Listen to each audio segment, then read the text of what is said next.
Director Sundar గురించి అందరికీ తెలిసిందే. కోలీవుడ్ తో పాటు టాలీవుడ్ లో కూడా గుర్తింపు సంపాదించుకున్నారు. రీసెంట్ గా స్టార్ హీరో విశాల్ తో తీసిన మద గజ రాజాతో మంచి హిట్ అందుకున్నారు. ఇప్పుడు గ్యాంగ్స్టర్స్ మూవీతో ప్రేక్షకుల ముందుకు రాబోతున్నారు. ఆ సినిమాలో వడివేలుతో పాటు ఆయన ప్రధాన పాత్రలో నటిస్తున్నారు. అయితే గ్యాంగర్స్ మూవీ ఏప్రిల్ 24వ తేదీన గ్రాండ్ గా వరల్డ్ వైడ్ గా థియేటర్లలో రిలీజ్ కానుంది. దీంతో సినిమా ప్రమోషన్స్ ను జోరుగా నిర్వహిస్తున్నారు సుందర్. పలు యూట్యూబ్ ఛానల్స్ కు ఇంటర్వ్యూలు ఇస్తున్నారు. రీసెంట్ గా ఓ ఇంటర్వ్యూలో ఒక కోలీవుడ్ హీరో గురించి చేసిన కామెంట్స్ ఇప్పుడు సోషల్ మీడియాలో వైరల్ అయ్యాయి. ప్రమోషన్స్ లో భాగంగా ఇంటర్వ్యూ ఇచ్చిన ఆయన ఒక సినిమా హిట్ అయిన తర్వాత ఓ హీరో వైఖరి గురించి ప్రస్తావించారు. సదరు హీరోకు ఎలాంటి మార్కెట్ లేని సమయంలో తాను ఒక సినిమా చేశానని తెలిపారు. దర్శకత్వం వహించానని చెప్పారు. ఆ సినిమా ఆడియన్స్ ను మెప్పించిందని, హిట్ కూడా అయిందని గుర్తు చేసుకున్నారు.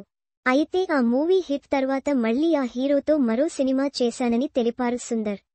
కానీ సదరు నటుడిలో చాలా చేంజ్ ను గమనించానని వెల్లడించారు.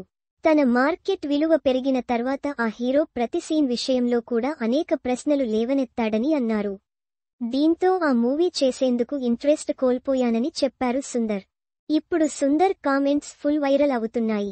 దీంతో ఆయన ఎవరికోసం మాట్లాడి ఉంటారోనని అంతా డిస్కస్ చేసుకుంటున్నారు. అర్జున్ అయి ఉండవచ్చని కొందరు భావిస్తున్నారు.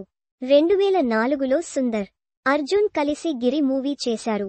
ఆ తర్వాత 2005లో చిన్నా మూవీ కోసం మరోసారి ఇద్దరు చేతులు కలిపారు. సిద్ధార్థ్ కావచ్చని మరికొందరు కామెంట్లు పెడుతున్నారు. సుందర్ తో ఆయన చేసిన తీయా వేలై సెయ్యనుం కుమారు మూవీకి ముందు సిద్ధార్థ్ కు ఎలాంటి మార్కెట్ లేదు. ఆ సినిమాతో మంచి ఫేమ్ సంపాదించుకున్నారు. ఆ తర్వాత అరణ్మైనై -2 గాను సిద్ధార్థ్, సుందర్ మళ్లీ పనిచేశారు. విన్నర్, లండన్ సినిమాల్లో నటించిన ప్రశాంత్ కూడా కావచ్చని ఇంకొందరు చెబుతున్నారు.